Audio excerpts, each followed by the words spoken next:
believe that's everything. I hope so. Yes, it's a lengthy business. You must be tired. I'm so excited. I wish we could take the youngster right home with us. When do you think we can expect to get him? Oh, well, Oh, just a minute. I'm afraid I forgot something. You'll have to sign these. These give us permission to check into every detail of your private life.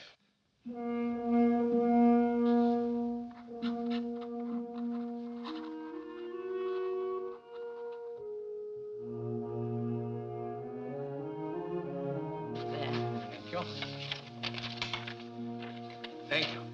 Well, that does it, I think. I'm sorry to have kept you so long, but you understand that we must be most careful.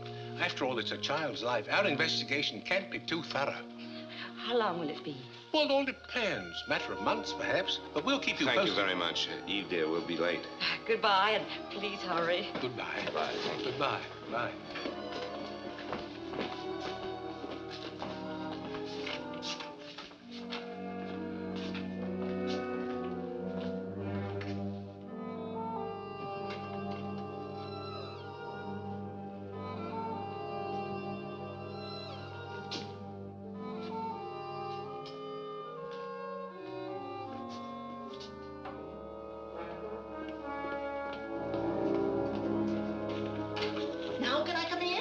Oh, yes. Interview report to the directors. Names of applicants, Harry and Eve Graham. She is 32, he's 38.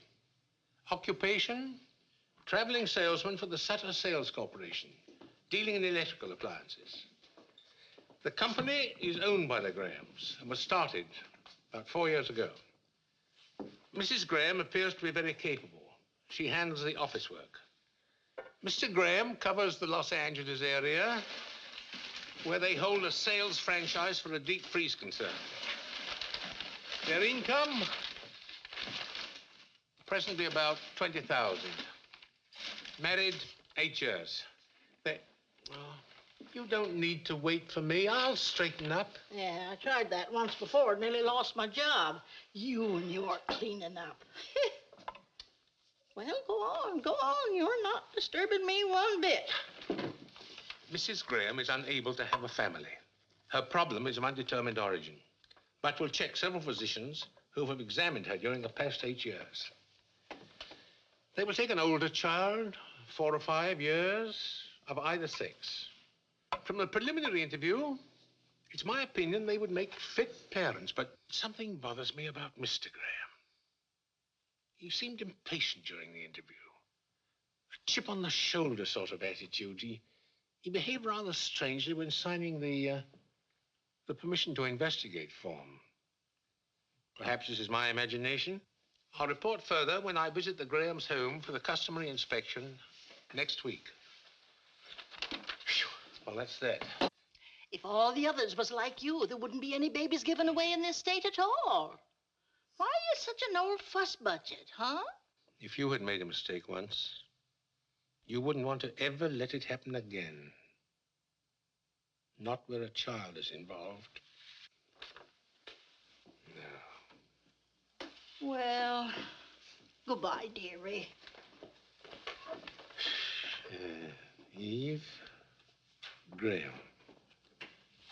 To Sutter Street and Harry Graham.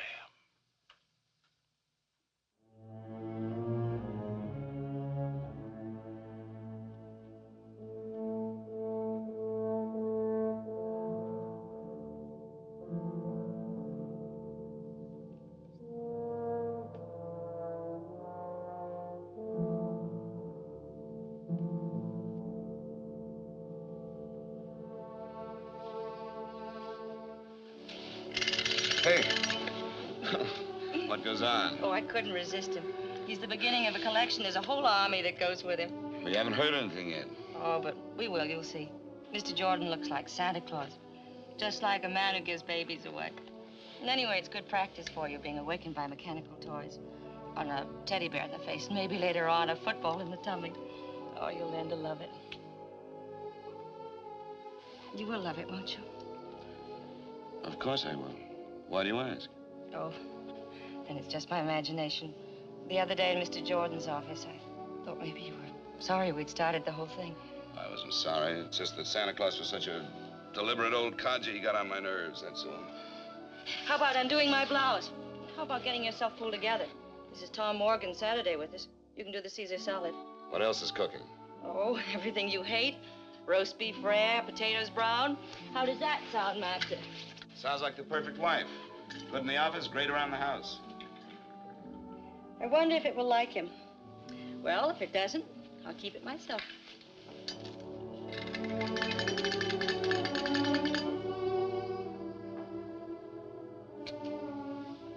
I remember other Saturday afternoons when it was always like this. A long time ago.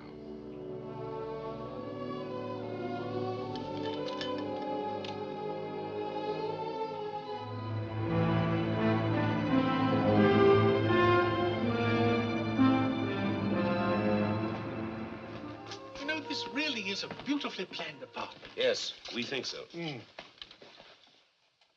Oh, immaculate. You sure you won't have something? A Coke? Could I have a glass of milk instead? Yes, surely, sir. Thank you. My stomach, my work, all the tension. If you don't mind my saying so, Mr. Jordan, I think you take your work much too seriously. It's not worth it. I think it is. By the way, we've begun our investigation on you. Oh? How's it look? Everybody speaks very highly of you.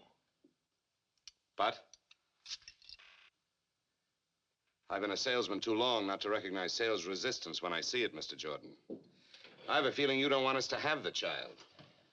Oh, I wouldn't say that. Thank you. Well? Am I right?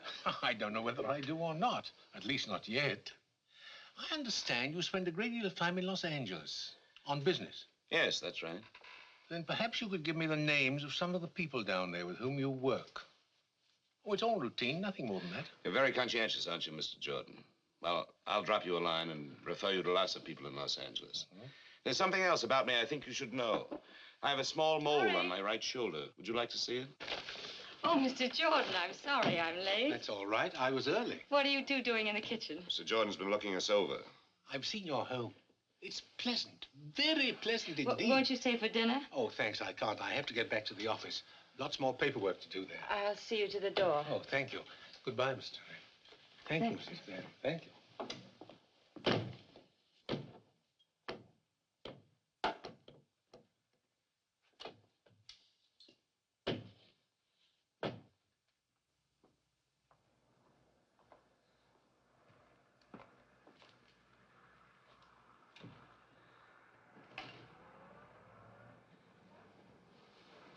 What happened between you two? Oh, I'm sorry, Eve. I don't know what hit me. Sorry. He said he liked you, but didn't think you liked him. Oh? Anything else? That we could start fixing up that room, and he thought I'd be a good mother. Once Mr. Jordan is right. Well, the star salesman of the Sutter Corporation had better get on his horse. What time's your plane? 9:15. I've got a date with the Clark Company buyer first thing in the morning. If we can only sell that account. By the time you're a father, just think you can hire one salesman or even two the way things are going, and you can stay home and run the show. What's this? Are you resigning? Well, not exactly. I'll be around to heckle a bit. That's a woman's privilege. Well, I've got to pack. Oh, I'll do it for you, but there's not much to pack. Everything's in Los Angeles. Don't you ever get a hole in your sock? And how do the buttons manage to stay on your shirts? You never bring them home. I've found a laundry that does it. Saves a lot of trouble. I'll only be a minute packing your bag.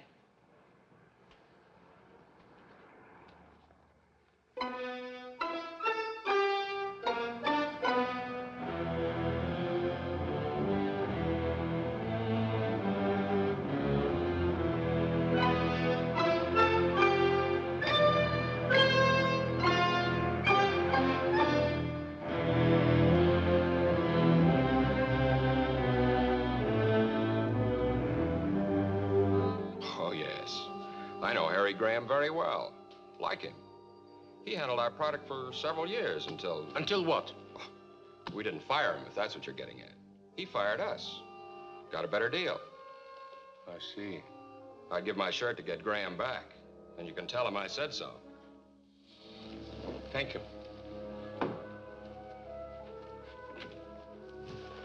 Thank you very much.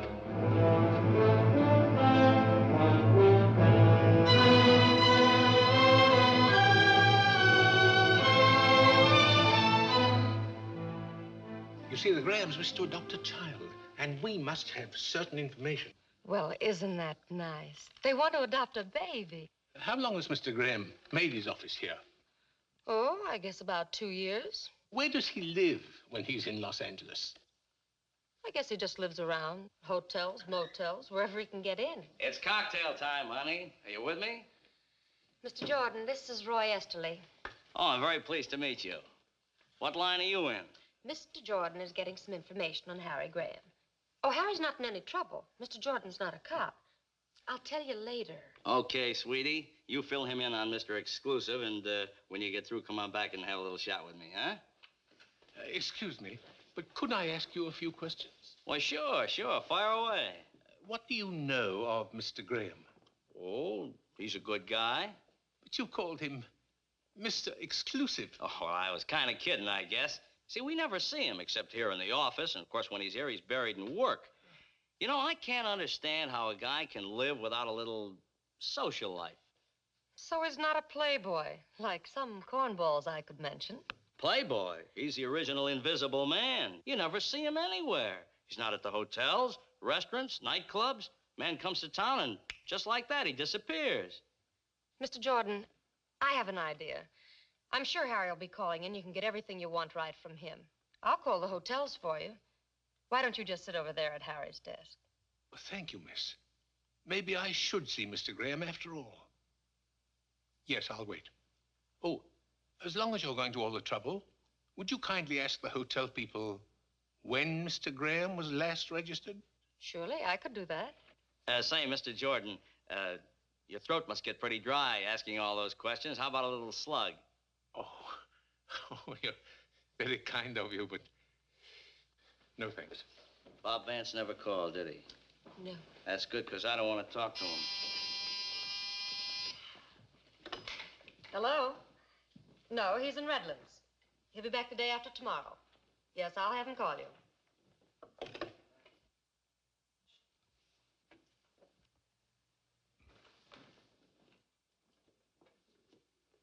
Harrison Graham.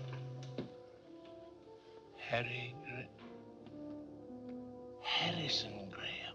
Good night.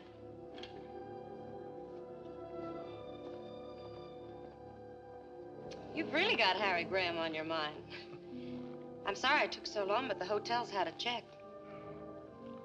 You know, it's funny, but he hasn't registered any of them for months. Several of them remember him. Of course, he could be staying at a rooming house, but that doesn't sound like him. He likes everything nice. You're very kind. I'm sorry for all the trouble.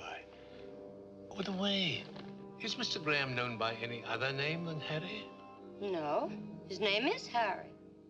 Look, Mr. Jordan, he was in yesterday, and I know I'll be hearing from him soon. Give me a number, and I'll have him call you.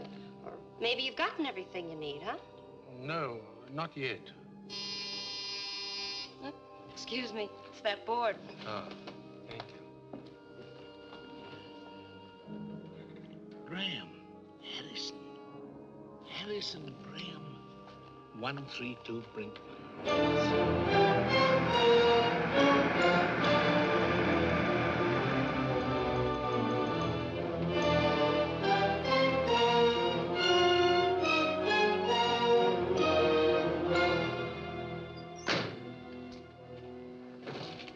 Wait for me, please.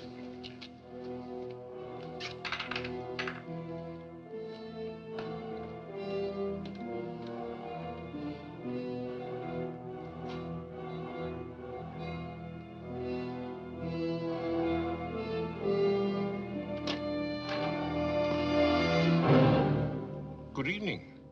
Hello. Aren't you a little off your beat? Well, I was coming to Los Angeles anyway for a meeting tomorrow. I'm reading a paper at the welfare convention. Oh, how nice. So while I was here, I've been doing a little checking up on you. Tell me, why are you listed in the telephone book under Harrison Graham? Harrison Graham's my real name. Oh, you changed it? Some time ago. I thought it sounded a little formal, if you know what I mean. Yeah, but in San Francisco, you're listed as Harry. The phone company got it mixed up. Look, I'm dead on my feet. I just got home from work a couple of hours ago. Suppose we meet for lunch tomorrow. Maybe we can learn to get along. Well, I'm busy tomorrow, but I'm sorry I bothered you, but after all, it is my job. I understand. Yeah. Good night. Good night.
It's all right. All right.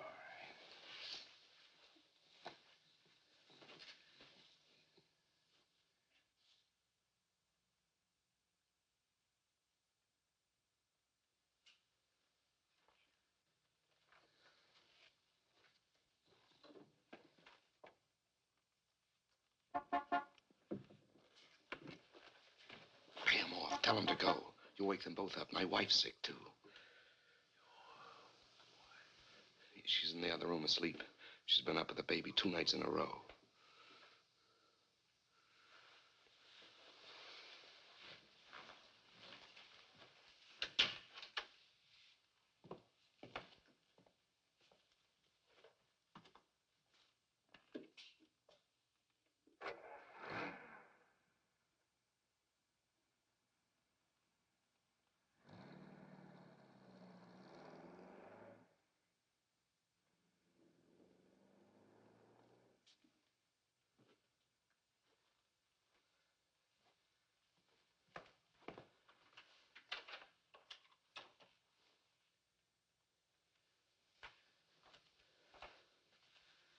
How long has this double life of yours been going on? About 8 months. And you tried to adopt a child. What are you going to do? Call the police. You can't. Not now. Not with her like this. Please, I've got to try to make you understand. Please. I can't believe it. I can't. It's... How could a man like you, successful, admired, get into a position as vile as this? How? I don't know. I don't know how. Loneliness, I guess. Have you ever spent half your life living in hotel rooms, eating in restaurants with only a newspaper for company, walking the streets, looking for a movie you haven't seen? Well, that's the way it was one Sunday afternoon when I was stuck in Los Angeles. Couldn't get home to spend the weekend with Eve. I called her, but we didn't talk about us. She was in one of her executive moods, career woman. You've never seen her that way. She's different now. Anyway, when I got off the phone, I was twice as lonely. I felt as if the walls of the hotel room were closing in on me. So I decided to go out for a walk.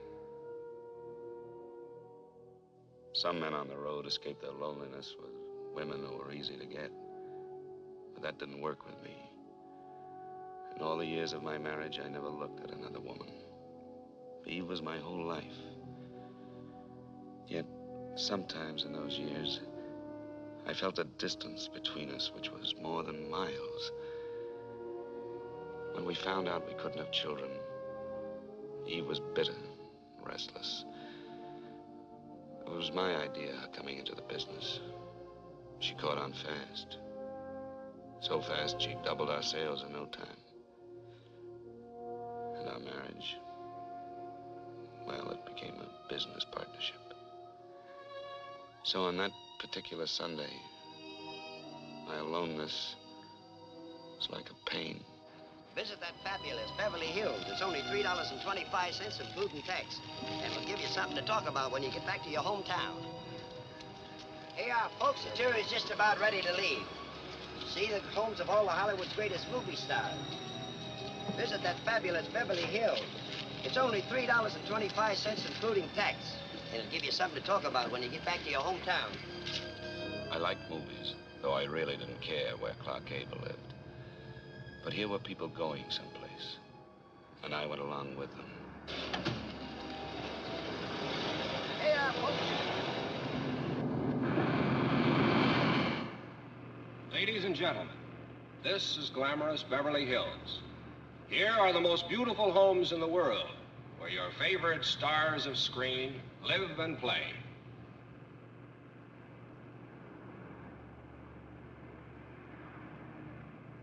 Over there is the home of a woman who knows Hollywood best. A lady who shares her secrets with millions, Luella Parsons.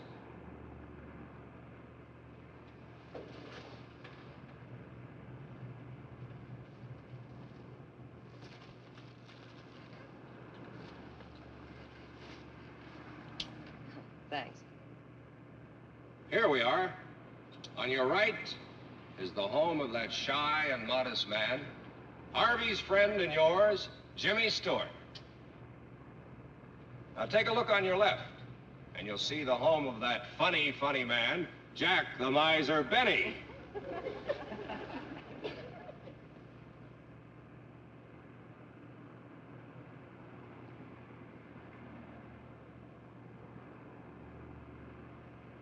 Behind that big hedge over there lives a little man who is Santa Claus to the whole world, Edmund Gwenn.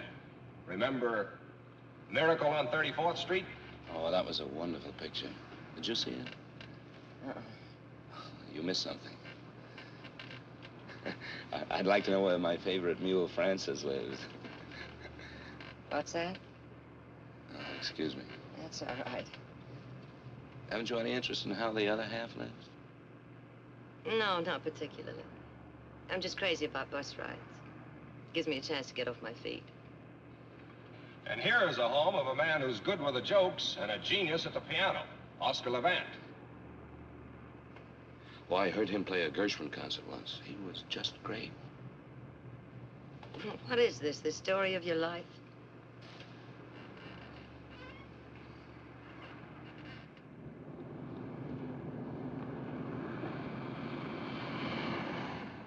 Were you wondering where our glamour girls are? All right, here's your answer. On the right, you see the home of that fine actress, Barbara Stanwyck. The White House, also on the right, is where lovely Jane Wyman lives.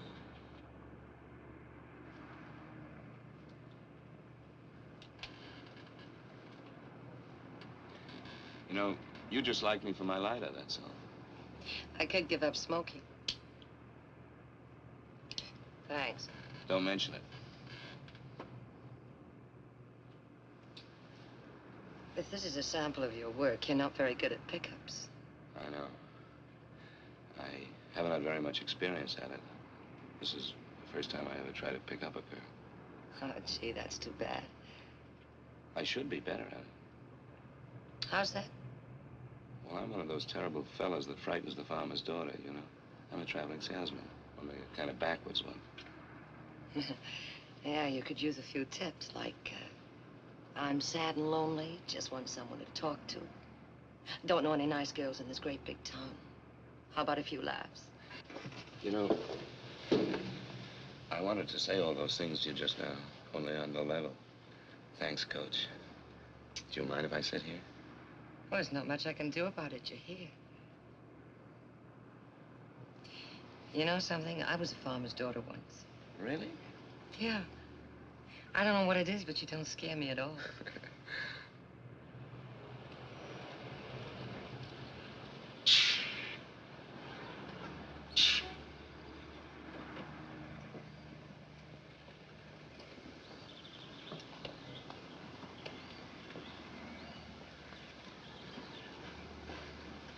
Well, thanks for the use of the lighter.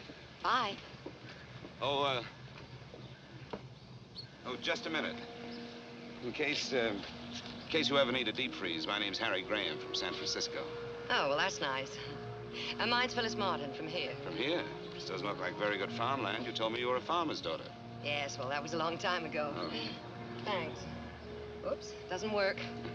Well, remember me to Jack Benny. And there's something else you should know about traveling salesmen. You kill me. They have very large expense accounts and frequently buy dinner for pretty girls they meet on buses. Well, I must say your style's improving fast. But I'm afraid I can't. Sorry. I'm sorry, too. Yeah, well.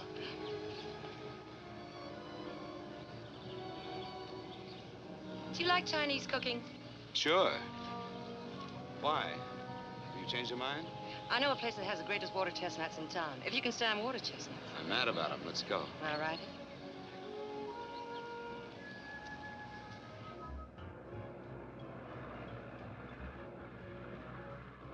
Early American Chinese. You're gonna love it.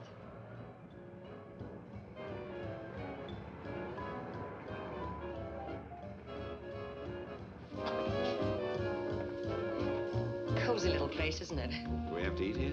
Oh, yes, it's a must. Now, why don't you relax and I'll be back in a few minutes, huh? Hi, Sam. Good evening, Miss Martin. Good evening, sir. Will you take care of the gentleman for me? Right this way, sir. I'll have a drink at the bar while I'm waiting for the lady. Good.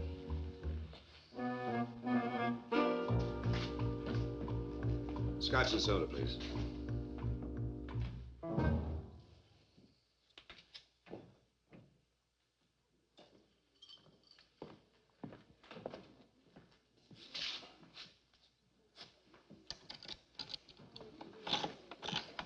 Here you are, sir. Oh, thank you.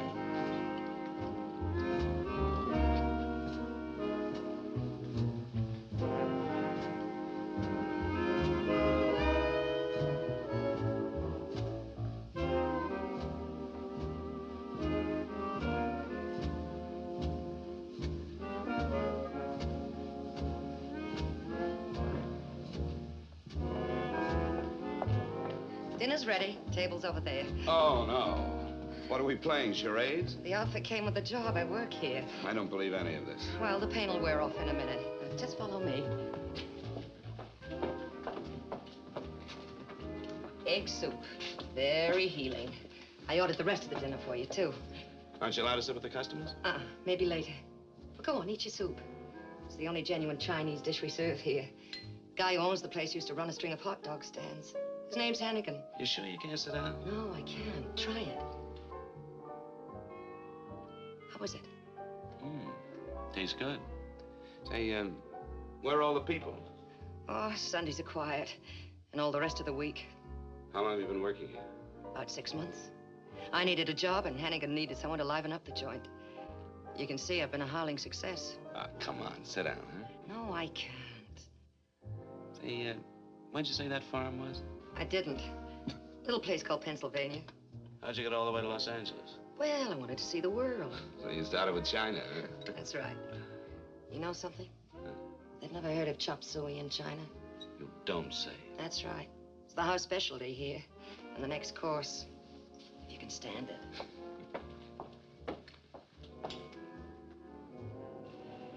This isn't as nice as Barbara Stanwyck's, but it's closer to my work. Here, let me. Oh, thanks.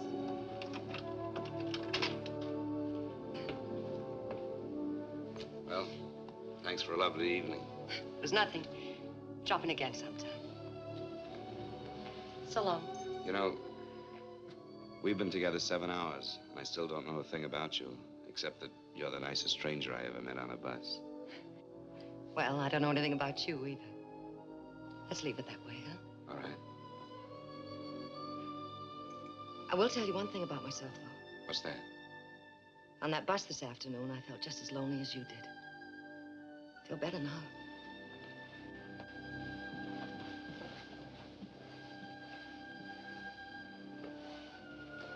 I guess all traveling salesmen aren't alike, huh? Some of us are quite harmless. Yeah, you're kind of special. Good night. I never expected to see Phyllis again. But I knew I'd remember this day when two strangers helped each other through a lonely Sunday. I felt good again, not very sleepy. We're ready with your call to San Francisco. Yes, thank you, operator. Eve? My, 2 calls in one day. Well, never mind, darling. This is deductible business. Monkey business. I cheated on you today. I thought you should be the first to know. Haven't you heard? The wife is always the last to know. I'm serious. A beautiful brunette, all curves and soft shoulders. Oh, how wonderful. I hope you'll be very happy together. What kind of talk is that? Aren't you even jealous? You won't spoil my sleep one bit. You're mighty sure of me, aren't you? Very sure of you, my darling. She wasn't really beautiful, just nice. Kind of a funny little mouse. Don't you want to know how I made out? Oh, I forgot.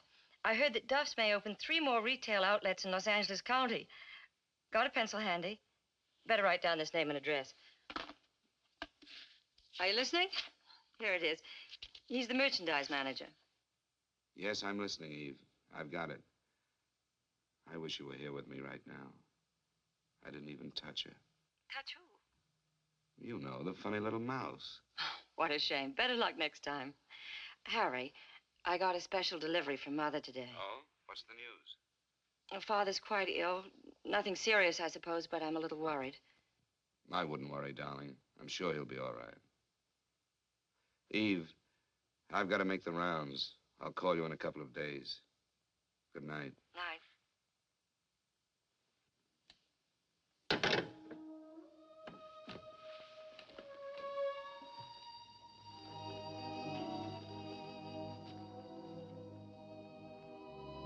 And in a couple of days, I did get home. Dead tired and a little bit sick of the deep freeze business. I only wanted a weekend with Eve. But she had other plans, big plans. Tom Morgan, our lawyer, was there. Carl Forbes. He was a buyer for the Redmond chain. I'd never been able to sell him. Then Eve decided she'd try the woman's touch. Why did you ever send your wife in to sell me? She packs quite a punch. Hadn't you heard? Eve's the brains, I'm the brawn. Oh, don't listen to him. I'm just Harry's little secretary trying to get along. I was afraid you'd ask me how the thing worked. Well, how does it work? Would you like some more coffee? No, thanks. Now tell us all about the superior mechanical features. All right, but stop me if this gets too complicated for you. In the home size, there's a special condenser that eliminates the fan noise and the outside moisture. The single-phase motor is completely sealed, so it has greater efficiency, and we can prove to you in normal operations that our product will save you in electricity 2.5 cents per hour, and the lid is counterbalanced. We just happen to have a model in the kitchen. And if you have your combination Phillips screwdriver handy, Mr. Forbes, I'd be happy to take the freezer apart for you. Any questions? No questions. And no demonstration, please. I'm convinced. At least almost. Perhaps another little brandy? Harry, Mr. Forbes would like some more brandy. Harry? Oh, of course. I'm sorry. Tom? No, thanks. No more. How about a little poker? The evening's so nice we might play on the terrace. I'm afraid of you, but I'm game. Me too. Oh. Come on, Harry, let's have at it.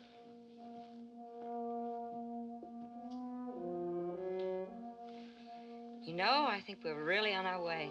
I'm sure we got Forbes. It's the power of a woman for you. Oh, I'm so happy. I'm so sleepy. Good night, darling. Eve, I just figured something out. In the last month, we've been together 6 days and 14 hours, not counting when we're asleep. Doesn't make any sense. Did you hear me? 6 days and 14 hours.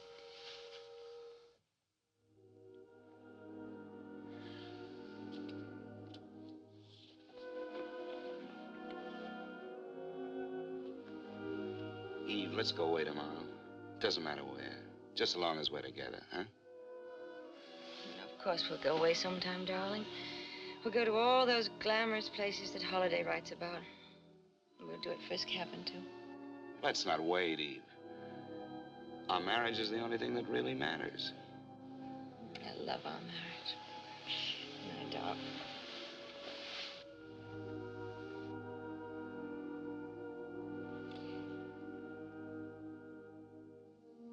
So I hit the road again. When I got back to Los Angeles, I found myself dropping into the Canton Cafe. One tea coming up, rice cakes, and your fortune free. Shall we go? The decorations are terrible, but the service is great. Oh, come on, sit down, huh? Just for once. You want me to lose my job? Oh. What does it say? You will travel far. Well, that's right in the button for a traveling salesman. Here's another one. Uh-huh. Money and fortune await you. That's better. And the last one. Dance and the world dances with you. Wow. Things are warming up. Do you like to dance? I don't know. It's been a long time. Well, do you want to take a chance with me? All right. When you finish tonight, where'll we go? Oh, why don't we stay here? It's so romantic. You're a little character. Miss Martin, Oh. over there. Sorry. See you later. That night we danced. There were other evenings with Phyllis, too. We asked nothing of each other. I had never kissed her, never touched her. Just being together was enough. But all the time, I suppose we were fooling ourselves. Ready. Good night, Sam. Good night. Good night. Thanks. Well, Phyllis, tomorrow's my birthday. Do you want to have dinner with me? Help me celebrate? I'd love to. And tomorrow's my day off. I'll pick you up at 7. Sure you haven't anything better to do? I'm sure. Okay. Phyllis.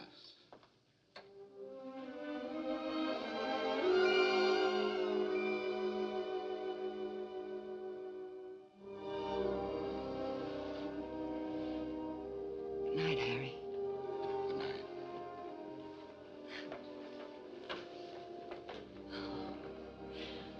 See you tomorrow then, huh? At 7.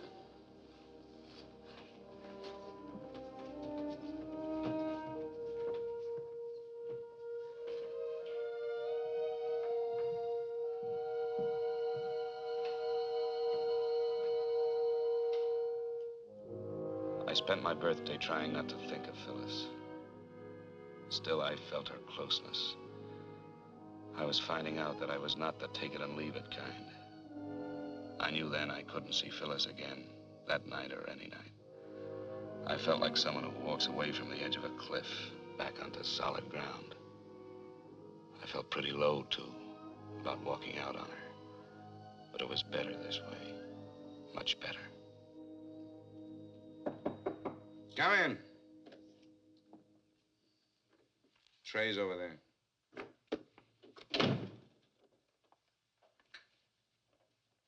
Not much of a way to spend your birthday. Phyllis, didn't you get my message? Well, sure, I got it. That's why I came over. I was worried. What's wrong? Nothing serious. I think I'll live. Just a headache I couldn't shake. Yeah? Feels better. Lots better. Oh, I brought you a birthday present. It's nothing much. Just a Cadillac. Well, don't you want to open it? Sure, I'll open it. Bit flashy, but I thought you'd like it. Smells good. I do like it. Thank you, Phyllis. Well, I may as well put a gift to work. Just close your eyes now. We'll take that headache away.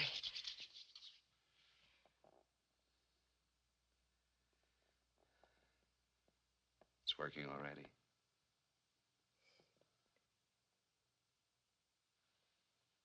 Any happy returns?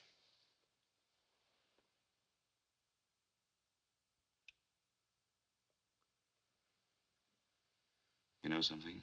The headache's all gone. We're going to have that dinner after all. Oh, no, we're not going anywhere. You're going to take it easy. Lady, you have healing powers that are miraculous. I can already hear a soft piano, champagne corks popping, and I know just the place we're going to. We're going to Acapulco. You're crazy. Yes, and I need a shave, too. Look, I'll go home and get into something slinky, then pick me up in 15 minutes, huh? All right. I'll get into something real uncomfortable.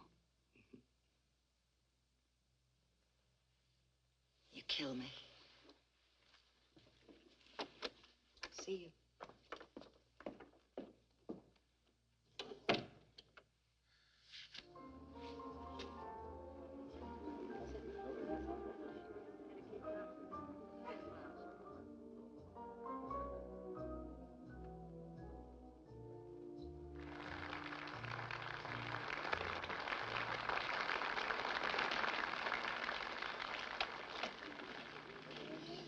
Oh, it's such a lovely night. This is going to be even better than the last part. I'm glad your birthday only comes once a year. This once was worth it. Acapulco. You know, I never thought I'd make it. And only 30 minutes from downtown. You know, you fall in love here. It goes with the check. When did you make that up? Just now. Have you ever been in love? I've tried it. You know what I think? I think you fell in love once, got hurt, been running away ever since. Am I right? I bet you read palms, too. Yeah, he was with the occupation forces in Germany. You've heard of those Dear John letters, haven't you? Yeah, sure. Well, I got a Dear Phyllis. Seems I lost out to a little Fräulein. I guess all men are no good, huh? Oh, I don't know. I think there are one or two nice ones left in circulation. Here's looking at you, Phyllis. Thanks. The stars were very bright, but it wasn't the stars. You know, you're a funny one. Don't you want to know if there's someone in my life? Whether I'm married, divorced, whether I have 6 children, whether I've spent any time in jail? No? Why not? What good would it do me if I did know all those things? I like you as you are. The way we are. I don't want anything from you. And I'm afraid of being in love again. I touched your hand, the spell you cast was a magic thing.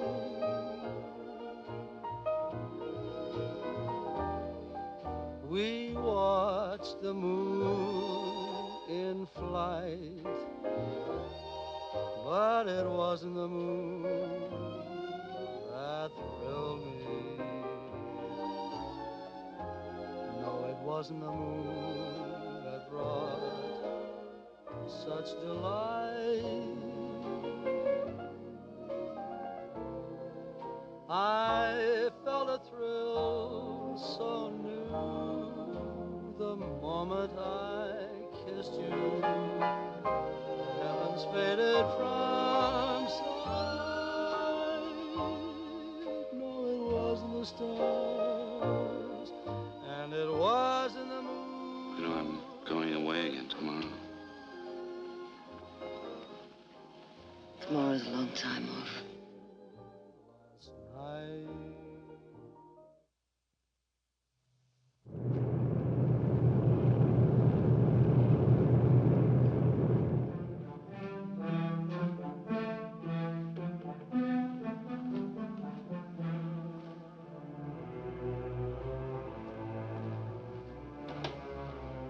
Eve?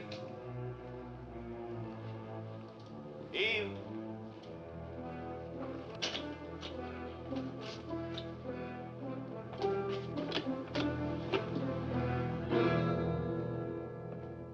Eve.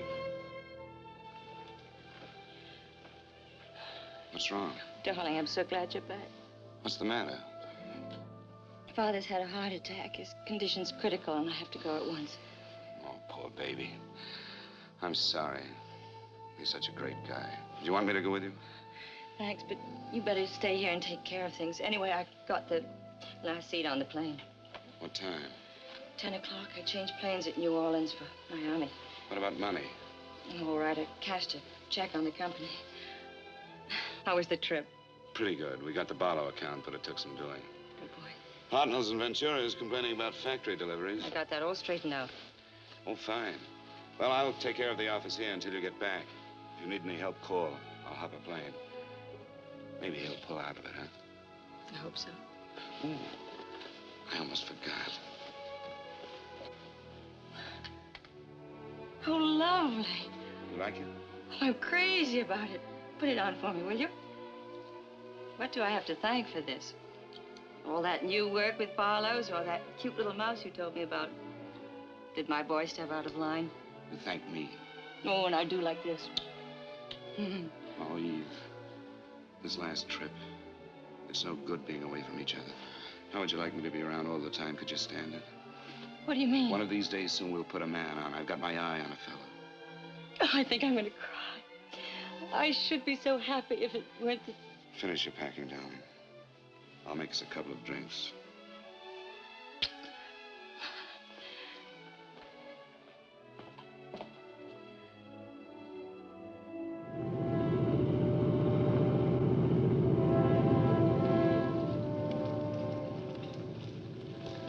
I've been thinking about something. What was that? About your being here with me all the time.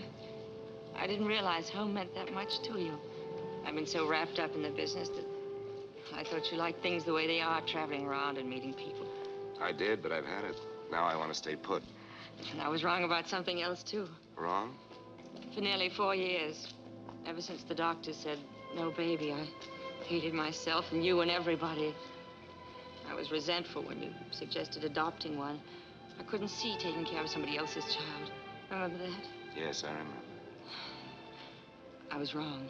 What made you think of it now, after so much time? Maybe it was the telegram from home. I suddenly thought of how much my family meant to me and how much they loved me. And it seemed selfish not to pass it along to a little child that needed it. Even if it isn't your own? It doesn't seem to make any difference. You still want one? Yes, of course I do. Well, then, would you see maybe about getting one while I'm away? Yes, I will, Eve. Tomorrow morning, the very first thing. I thought you'd forgotten all about it, that the business was our baby. Will you forgive me for taking so long? Yes, I forgive you. Announcing the departure of American Airlines Flight number 516 to Atlanta and New Orleans, connecting with Miami. All aboard, please. Well, that's us.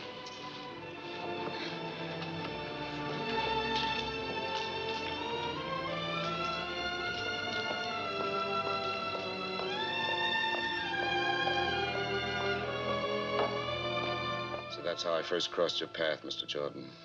I called you on the phone, wanting to know how to start. We wanted a little boy or a little girl. Didn't make any difference which. And we wanted it faster than any child had ever been adopted before. But you told me it wasn't as easy as all that. And how right you were. Yes. You wanted a ride, roughshod, over all our rules. Now, what changed you? What happened after that? I stayed close to the business, except for 3 flying trips to Florida. You see, Eve's father had improved, but it took a lot out of her mother. She collapsed. Went on month after month. There was nothing Eve could do except stay there. It had been over 3 months since I had seen any of our accounts. The business showed it. I had to make the rounds. I did my work. I didn't see anybody but the customers in Los Angeles. Of course, I thought of Phyllis. I wanted to see her, but not the way I saw her the last time. Anyway, before I left town, I dropped in at the Canton Cafe.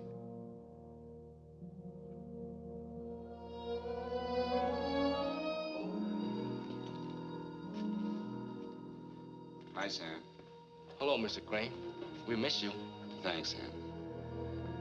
Miss Martin here? Phyllis? No, she doesn't work anymore. When did she leave? About a month ago, maybe a little more. Was anything wrong? She said she went well. She was going away. Where? She didn't say. Will you have dinner here tonight, Mr. Graham? No. No, thank you. Thanks, Sam.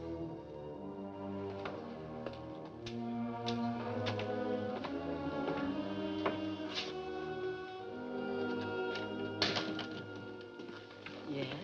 Is Miss Martin in? Miss Phyllis Martin. What do you want? My name's Harry Graham. I'm an old friend of hers. Does she still live here?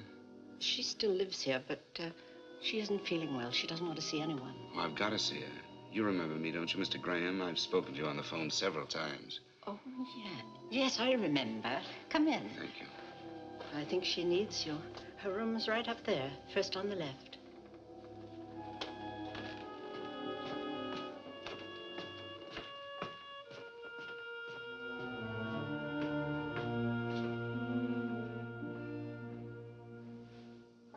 Come in. Harry. Hello, Phil.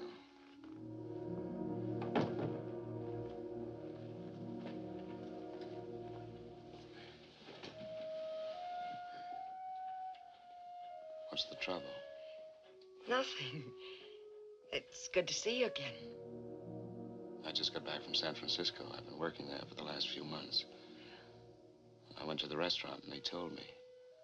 And I had trouble getting past your guard downstairs. Well, now that you found me again, how are things in the deep freeze business? What was it, hot water heaters? Phil, what did the landlady mean just now when she said she needs you? I don't know. Come on. Look, I don't need anybody. I can take care of myself. I'm a big girl now. Phil. Was it that night? My birthday? It's yours, if that's what you mean. I know. Harry, you don't have to do anything about it. But I want to do something about it. No, I don't trap my men this way. You're free just as you always were. Why didn't you want to see me? What were you afraid of? I don't know. I guess maybe I was afraid you wouldn't want me to have it. I don't think I could stand that. You see, I never had anything of my own until now. Don't be afraid. Of course I want you to have the baby. I'll take care of everything. Don't worry. Look. I've got some things to do. You stay here and rest a while. I'll be back later. Good. And Phil, I'm glad, terribly glad I found you. So am I. Go on.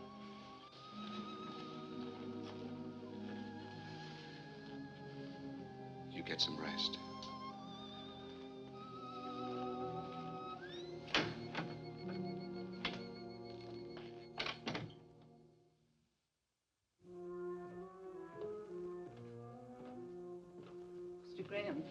Mr. Graham, this is Dr. Wallace. He's taking care of Phyllis. I was just going up to see her. How is she, Doctor? Could I speak to you for a minute? Yes, surely. Excuse me. I think she's going to be all right. She's had a rough time of it this last month. 2 transfusions. And she's not very strong to start with. Then there's the mental, emotional state to contend with. You can understand. Yes, I understand. I think things will be better now that you're here. I'll take care of everything. Please give her the best. I'm glad she means something to you. She can be hurt just like the rest of us. Fooled me at first with that flip, hard act of hers. But that's not the real Phyllis. You must know that.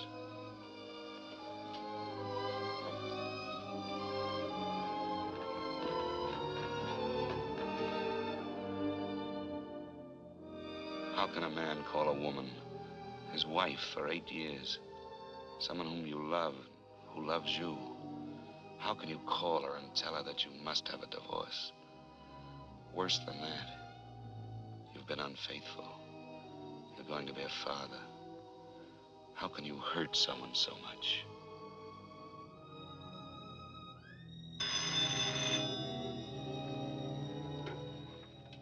Hello? Eve? Oh, Harry, I've been trying to reach you. What is it, Eve? Your father? About an hour ago. I'm sorry, darling. I'm sorry. I'll have to stay with Mother a while, and then I'll come home to you. Can you hear me? Yes, of course I can hear you. Are you all right, Harry? Yes, of course I'm all right, Eve. Give your mother my love and take care of yourself. Goodbye. Goodbye.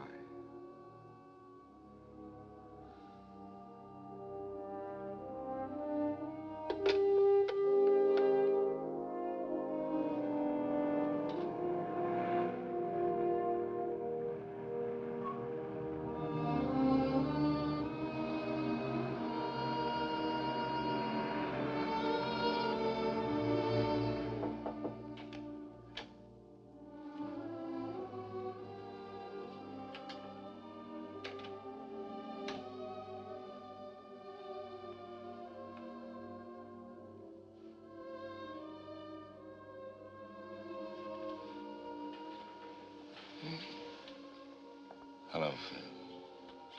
Hello. I forgot to ask you something. Yeah, what was that? Will you marry me? No. Not this way. I'm not asking you. I'm asking you.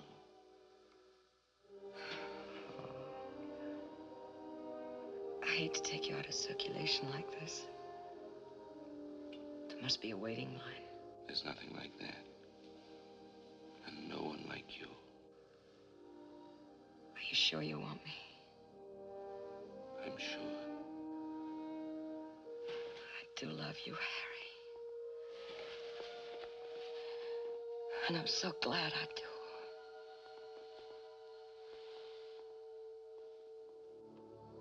I stayed with her until she fell asleep. You may laugh, Mr. Jordan, but for the first time, I felt needed. I loved Eve, but I never felt she needed me. How did you expect to get away with it? I didn't.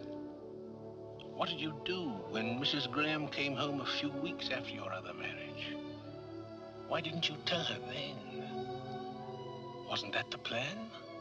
Yes, that was the plan. That was also the time when you came in again, Mr. Jordan. You have some cream? Oh, I have been away a long time. I never take cream, remember me? I'm sorry, I forgot. I have a surprise for you. Surprise? A sentimental surprise. Come on, bring your coffee.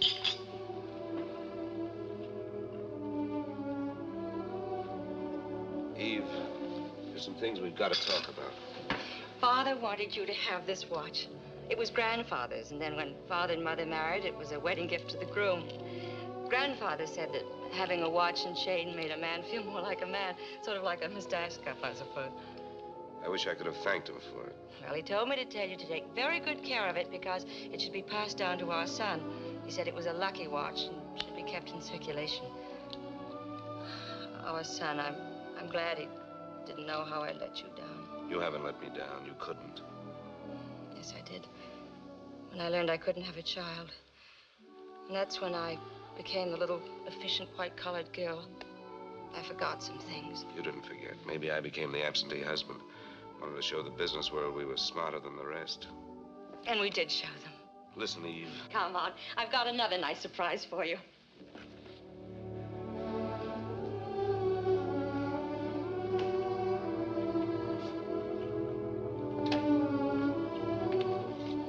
The light doesn't work. Leave the door open so we can see. I cleaned it up today. But don't worry about your golf clubs. I put all our junk in the closet and I stored the suitcases. Oh, I think it's going to be very nice when we get it fixed up. Go a little slower, Eve. I'm not with you. Remember Mr. Jordan? Mr. Jordan.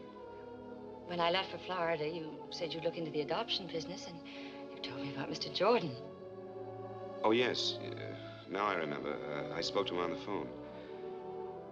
What about it? Well, that's a surprise. I called him this morning. He said he wanted to see us both, but he thought he could help us. Of course, it may be a while. Well, so you decided to go ahead and fix the place up? Well, I know it was impulsive, but I couldn't wait. I thought we'd put the bed here, and the chest of drawers over here, and one of those little rubber tubs in case he's too small to use ours.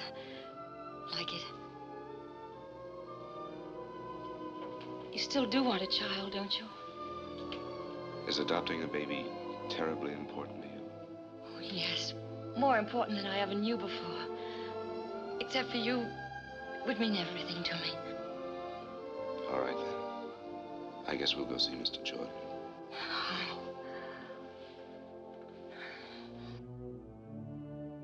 So that's how I crossed your path once more, Mr. Jordan. What was in your mind? Did you think you could live this life for a lifetime? Well, when I realized how much a child meant to Eve, I decided to help her by staying married until the baby became legally ours. Then I'd get out of her life. I must say, that was both a gallant and a foolish scheme.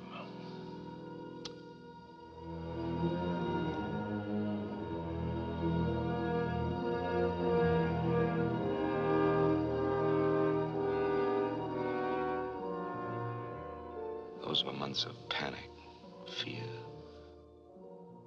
Like the night my son was born prematurely, just as the doctor predicted.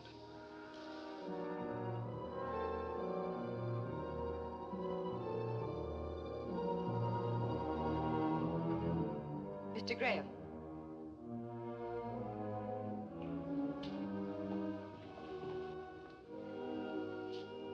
Mr. Graham, you have a little boy. You can see him through the window down there.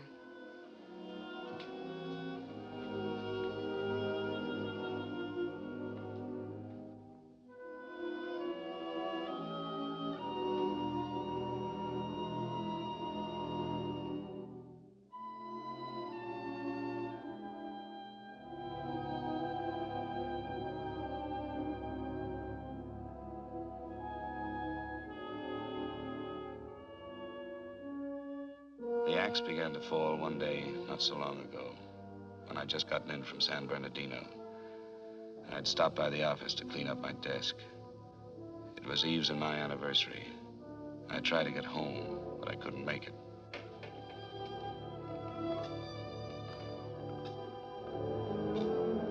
Is there a man in this joint that's been married 8 years? Eve. Don't look so shocked. I'm your anniversary present. I almost didn't find you. I called all the hotels you've ever stayed in. Where are you staying? Oh, I'm not. I just got back from San Bernardino. Did you get my flowers? Oh, I didn't wait for that. I got your wire and decided something should be done about it, so here I am. Aren't you glad? Of course I am. I was just about to call you. Oh, never mind that. How about closing up the store and buying me a dinner? You bet I will. As a matter of fact, we're doing so well, I'll put it on the expense account. Let's get started on our 9th year.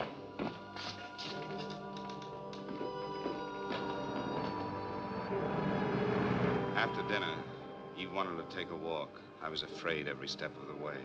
Yet I tried to get into the holiday spirit for her sake. For a moment, it was like old times, until... Mr. Graham, if you're going home, could you give me a lift? Some other time. See you, Ricky. You see? Store executive, son. I have dinner at that place down there. What does he mean by home? Oh, the Chapin Park Hotel. I stayed there a while back. They live nearby. How about nightcap? Love it.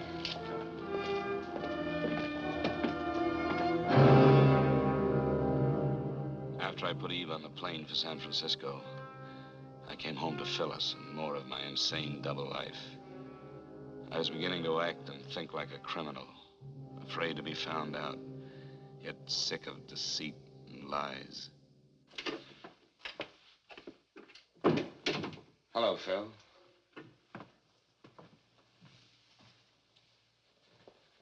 Danny asleep? That's right. All right, Phil, out with it. Surprised you came back. What do you mean? Let it go. No, Phil. I won't let it go. I want you to tell me. All right. You must know I'm feeling a little cheap, that's all. Ricky. Worse than that, Ricky's mother. Oh, she couldn't wait to phone me all the grisly details. Made a wonderful story out of it. You know, just like the Sunday papers. Husband's supposed to be out of town. Secretly meets another woman. Secretly. He might have done a neater job of it, Harry. Yes. Yes, you're right. Getting awfully excited over one, aren't I? There must have been others. No, no others. Well, that's a comfort. I'm behaving like a fool. After all, I dragged you into this marriage. Stop it. Don't say that. It's not true, and you know it. Leave me alone, will you? Listen to me. There's something I've got to tell you. Please. Just leave me alone. Phil. Phil, you must listen. Harry, get out, will you? Phil. Get out.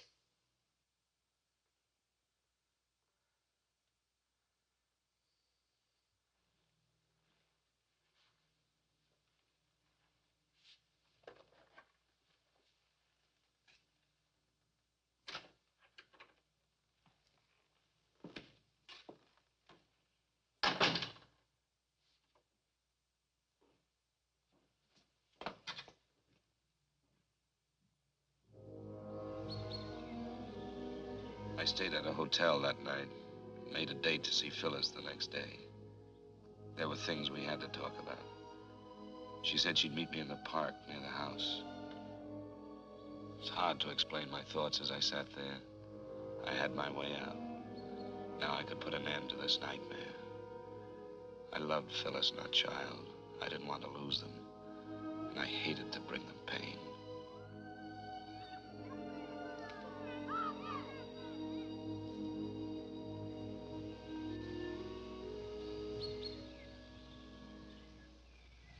Hello, Phyllis.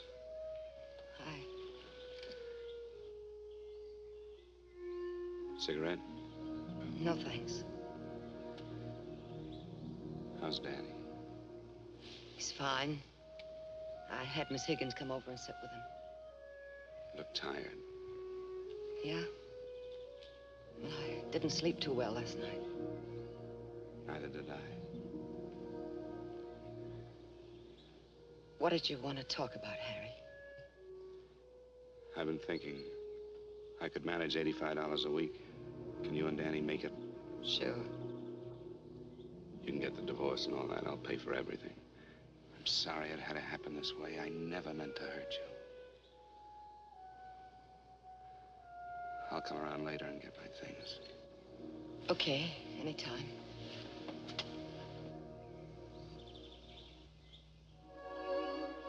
Goodbye, Phil. Goodbye. Harry.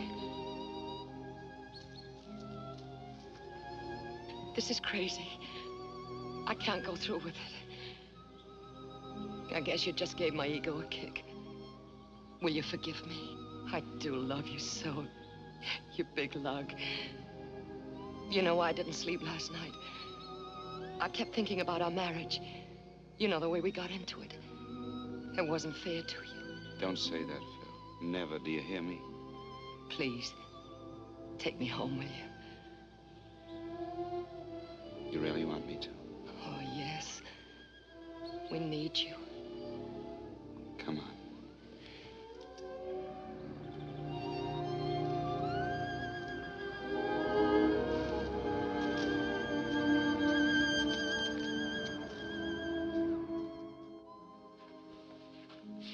So you had your out and couldn't take it. And yet all the time you knew it had to end this way. Now you're going to call the police. Well, maybe I ought to thank you.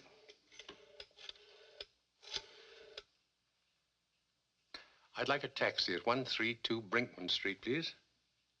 That's right, thank you. I'm not a policeman. It's not my duty to do anything but see that the juvenile wards of the state of California are given decent homes. I'll pick up my taxi outside.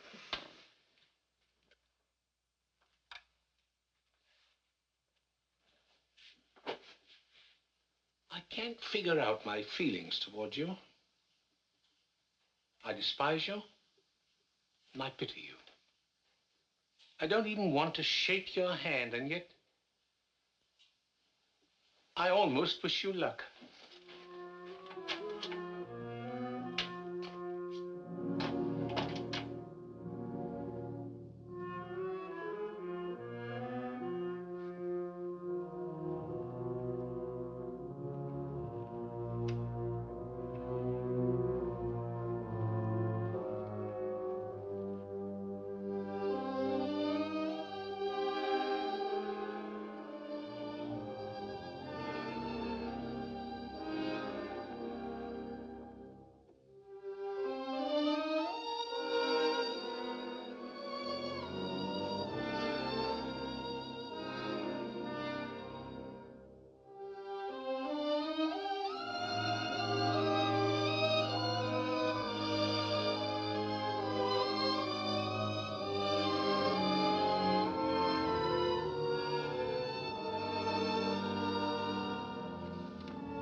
Dearest Phyllis, just a moment ago, I watched your sweet face as you slept, knowing I had to hurt you again.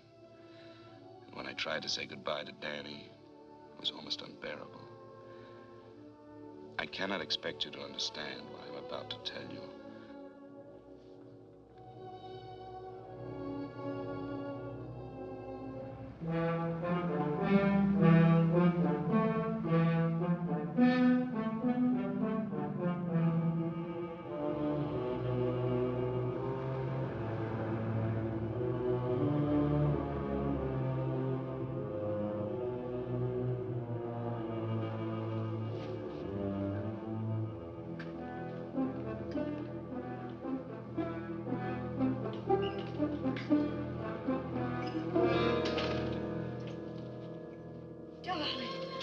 Oh, wonderful you're here. Why didn't you tell me? I couldn't. I have to go away. Go away? Where? I can't explain now. There isn't time. There isn't time. What do you mean? Tell me. I wanted to tell you. That's why I came back. But now there are people waiting for me downstairs. People, what are you saying? All I can do is pray that one day you'll forgive me. Try to remember one thing. I love you. I've always loved you. But you can't go away like this. Oh, I love you, too. Dearest, it's the only way. Tom Morgan will call you. He knows all about it. Harry.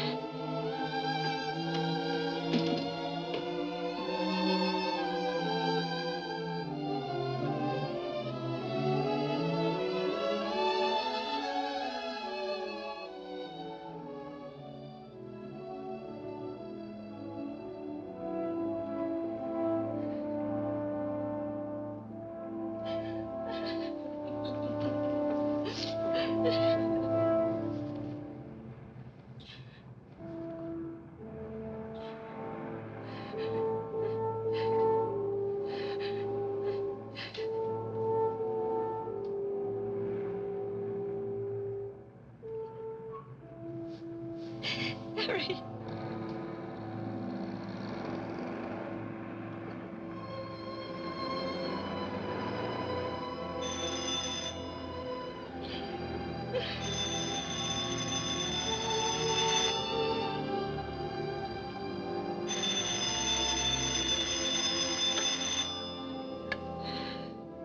Hello? Yes, Tom. Tell me now. I hate to tell you this, Ian, but I have to. Harry's been married all over Los Angeles. He has a baby, son. He got in town a couple of hours ago and straight to his head. He made a full confession. After that, he called me and he asked me.